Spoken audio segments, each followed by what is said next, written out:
Hey guys, how are you doing? For the last two video, we have been talking about BioE3 policy, and the mandate of BioE3 policy is to position India as a global biomanufacturing hub. So what is biomanufacturing? Biomanufacturing means manufacturing materials out of living things or processing them from living things. So what is biomaterial? So in this video, we are going to talk about biomaterials, and the biomaterials by definition, if you can see it, they are materials derived wholly or partially from biological sources or living things, or engineered using biological processes that are designed to replace or interact with conventional materials. This is biomaterials. Okay, so if you go through the basic science, we know there are many examples. They are polymers which are very, very important for the living system. For example, DNA, which is a genetic material, and it is made from nucleotides, and nucleotides are basically polymers. Okay, all right. So nucleotide is basically monomeric unit, and once we repeat them, we make polymers. This is the basic chemistry, है ना. Then we have proteins, है ना. सबको पता है proteins के बारे में. Proteins are polypeptides. Then we have polysaccharides like cellulose, glycogen, then starch, and then we have lipids also. So lipids are also example of lipids are examples of polymer. Okay, so they are biopolymers, and which are essentially in our body. So if you go through these biopolymers, so biopolymers in our body, they play very important role, and three of them are part of your, they are part of your food. For example, as I say, polysaccharides, polysaccharides. Poly matlab many, saccharides matlab sugar ke molecules, right? Okay, then we have polypeptides. Then we have polypeptides, है ना. और polypeptides का मतलब है peptides bond किस में होते हैं? प्रोटीन्स में होते हैं. तो अगर आप हमारी बेसिक वीडियो देखोगे, you will come to understand what are polypeptides. We have lipids. Lipids are fats. They are made up of glyceride and triglyceride and glycerol. And then we have nucleotides or polynucleotides. तो nucleotide क्या है? Basically nucleotides, है ना.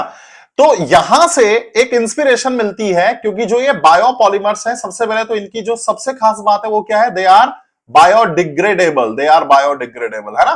तो they are biodegradable. Polypeptide, polysaccharides, poly मतलब many, है ना. This is many. And जब भी पॉलीमर बनता है तो पॉलीमर ऐसे बनता है जैसे कि मान लो गले की चेन हो, है ना. For example, you have one Beed, है ना, एक दाना ऐसा, और इन दानों को हम ऐसे जोड़ दें तो ये क्या बन गया? फॉर एग्जाम्पल, जैसे मैंने आपको एग्जाम्पल दिया, दीज आर कॉल्ड मोनोमर्स, है ना. तो ये मोनोमर्स है. एक मोनोमर, दो, तीन, चार, है ना, इस तरह से. And once you add them, तो ये जैसे आप इनको क्या करोगे सीरीज में, है ना, बायोलॉजिकली क्या करोगे? ऐसा ऐड करोगे तो ये क्या बन गया? पॉलीमर बन गया. दिस इज कॉल्ड पॉलीमर, है ना. तो अगर मैं आपको दिखाऊं, बाय द वे मेरे पास एक स्लाइड होगी तो मैं आपको, ओके, जस्ट अ मिनट, इसको पीछे कर देते हैं ऐसे ही, है ना. तो बायोडिग्रेडेशन से पहले let me find out for you. So this is one example of polymer, है ना.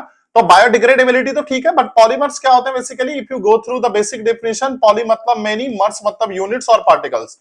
तो they are made up of different particles with high, they are compound with high molecular mass constructed of interlinking perennial basic units called और basic blocks called monomers, है ना. इनको क्या बोलते हैं? हम मोनोमर्स बोलते हैं. Simply they can be compare to a pearl necklace, है ना. जो नेकलेस होती है उसमें क्या है? जो उसमें पर्ल है या जो बीड है, जो उसका एक माला का दाना है, वो किसकी तरह बिहेव करता है? मोनोमर यूनिट की तरह, है ना. And once you have tens of pearls, then you can strung them in a necklace, that necklace is basically polymer, है ना. तो इस तरह से आप एग्जांपल दे सकते हो. जैसे एक चेन होती है ना, वो हो सकता है ऐसा हो, तो इस तरह की ये चेन है ना. और जैसे आपने इस मोनोमर यूनिट को क्या कर दिया? अटैच कर दिया, फॉर एग्जांपल, तो आपने इनको सारों को ऐसे जोड़ दिया, तो ये आपका क्या बन गया? पॉलीमर बन गया, है ना. One example you should always keep in mind. Okay, this is polymer, है ना. जब भी मोनोमर यूनिट्स आपस में मिलेंगी, they make polymers. And for example, once these polymers are joined together, they make plastics. तो plastics are synthetic fibres. They are most useful, है ना. I have made one video on plastics. You can go through our playlist, और उसमें आप देखोगे तो मैंने आपको बताया thermosetting plastic and thermoplastics, they are most important examples of plastics. I hope this is clear to all of you. अगर हम बेसिक केमिस्ट्री की बात करें तो जो let me come back to this, है ना. अगर मैं इसकी बात करूं तो मेनी शुगर यूनिट्स है ना, देयर आर शुगर यूनिट्स।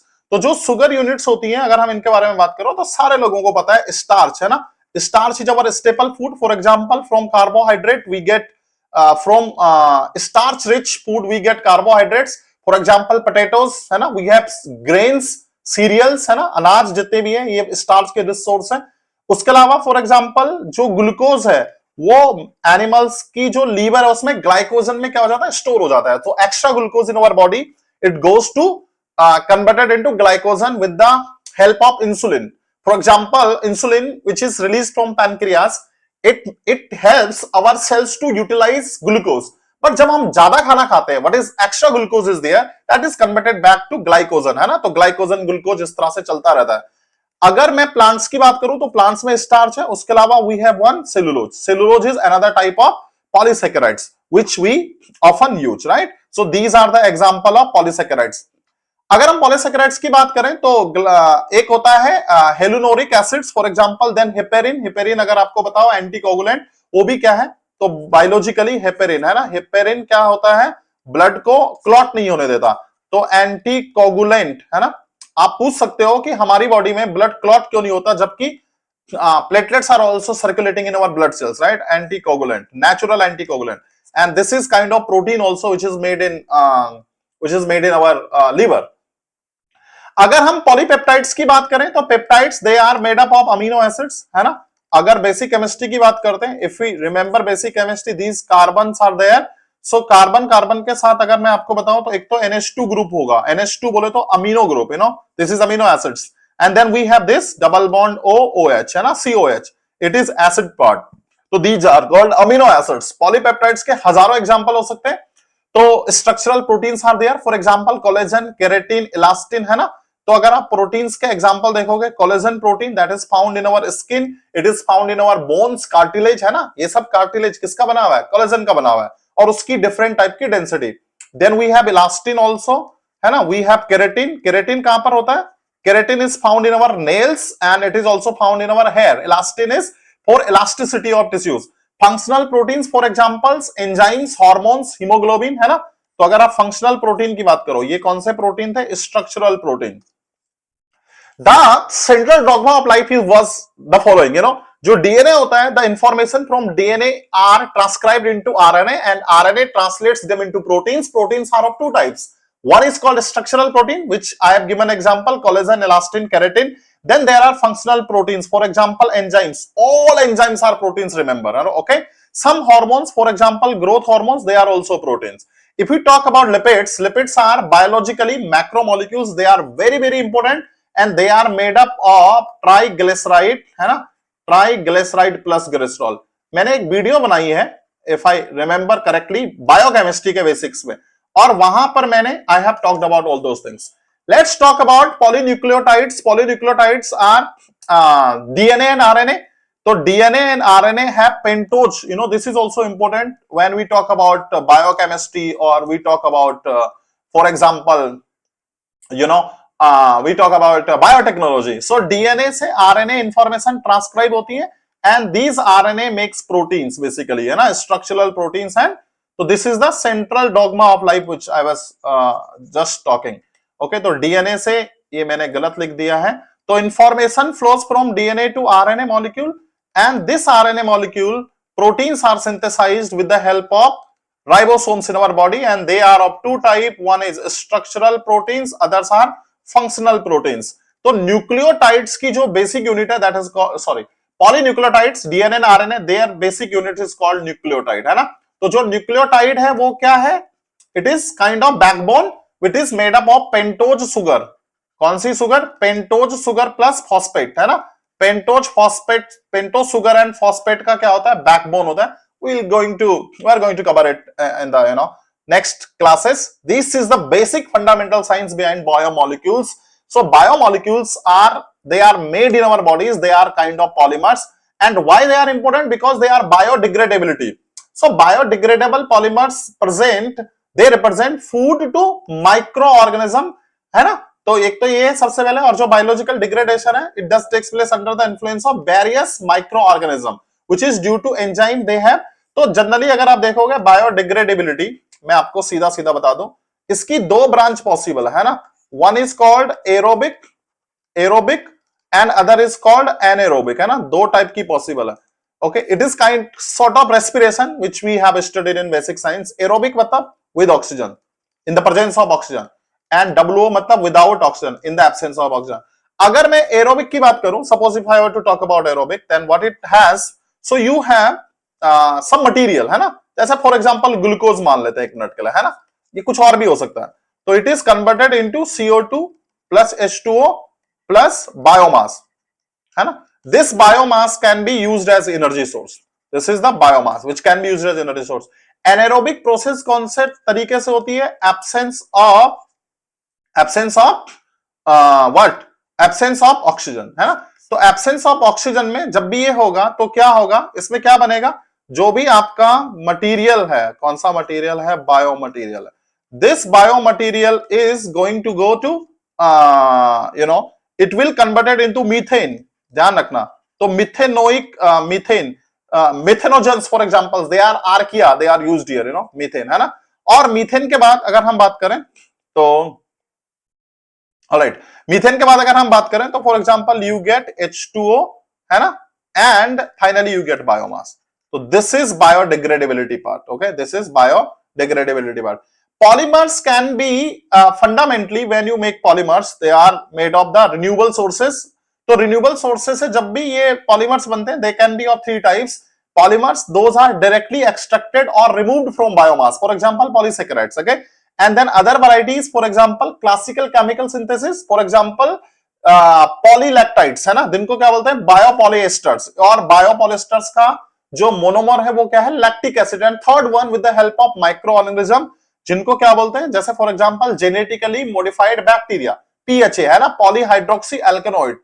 अगर मैं आपको इसके हिसाब से बताऊं तो थ्री टाइप्स के मटेरियल पॉसिबल है, टाइप्स ऑफ बायो मटेरियल, है ना, ओके, तीन टाइप्स ऑफ बायो मटेरियल क्या है आपके पॉसिबल है, जस्ट अ मिनट, तो ऑलराइट, ओके, तो ये जो बायो मटेरियल है ये कौन कौन से हो सकते हैं, drop in bio material. So अगर आप देखोगे, drop in bio materials are those materials, they are chemically identical to conventional fossil fuels, है ना, fossil fuel based bio materials, इनको बोलते हैं प्लग एंड प्ले, है ना। प्लग एंड प्ले का मतलब है सीधा सीधा यूज कर सकते हो directly. What are the key characteristic, they are fully compatible with existing manufacturing and disposal infrastructure. What are the use? For example, food packaging bottles, bio PET, bio polyethylene terephthalate के अलावा bio polyethylene, है ना, ठीक है, ethylene, और PET क्या होता है, polyethylene terephthalate।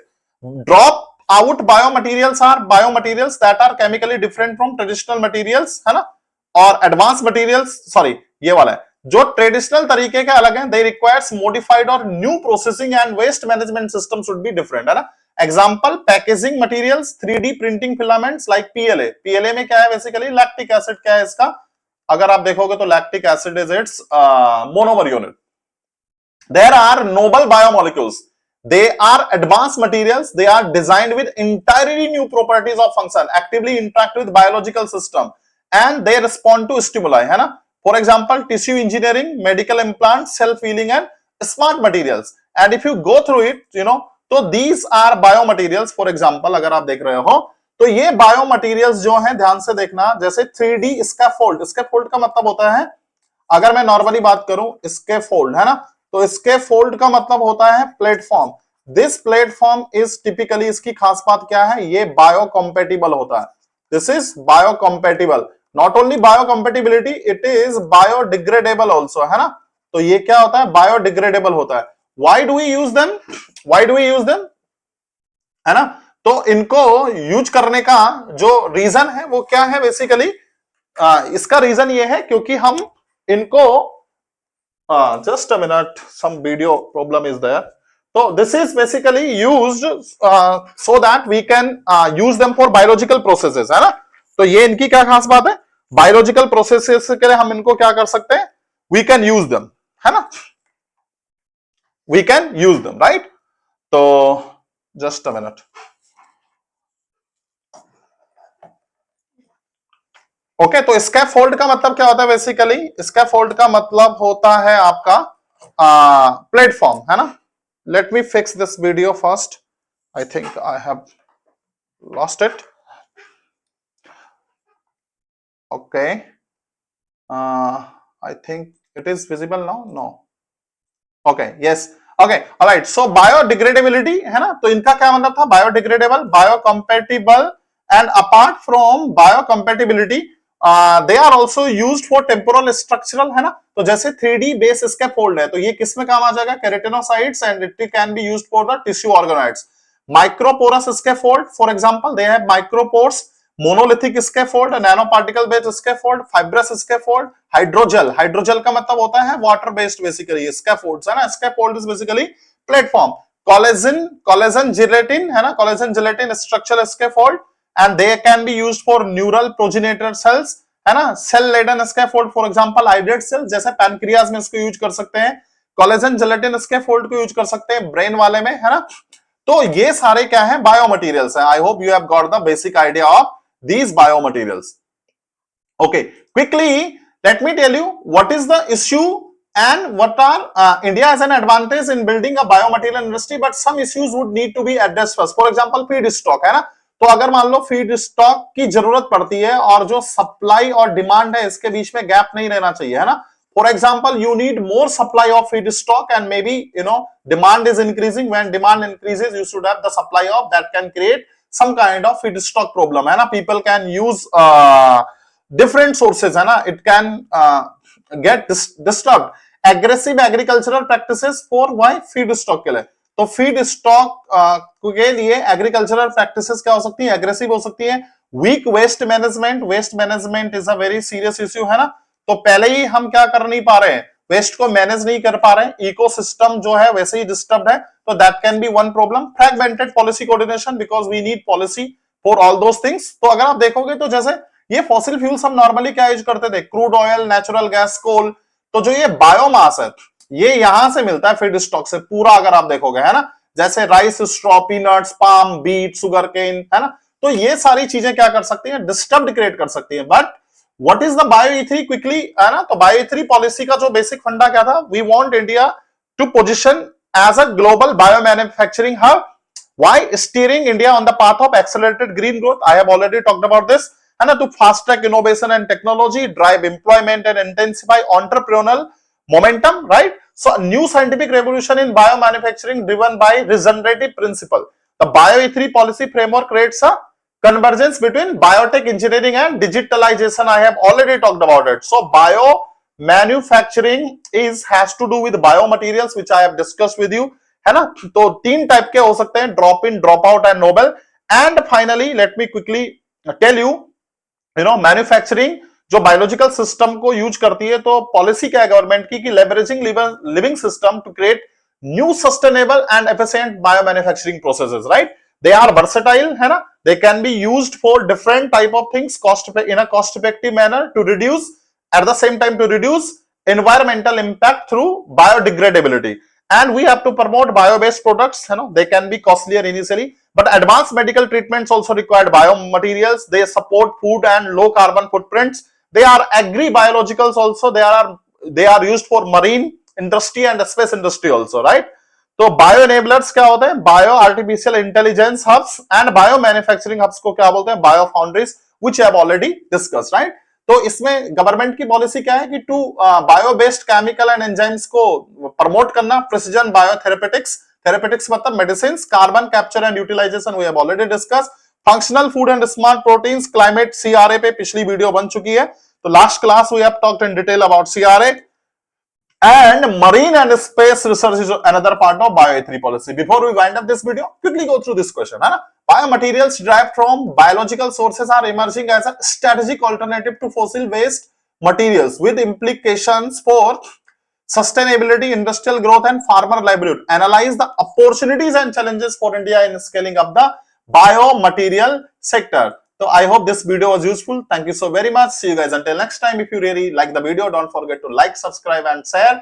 Don't forget to comment about it. Thank you very much. See you guys until next time. Till then, goodbye. Thank you.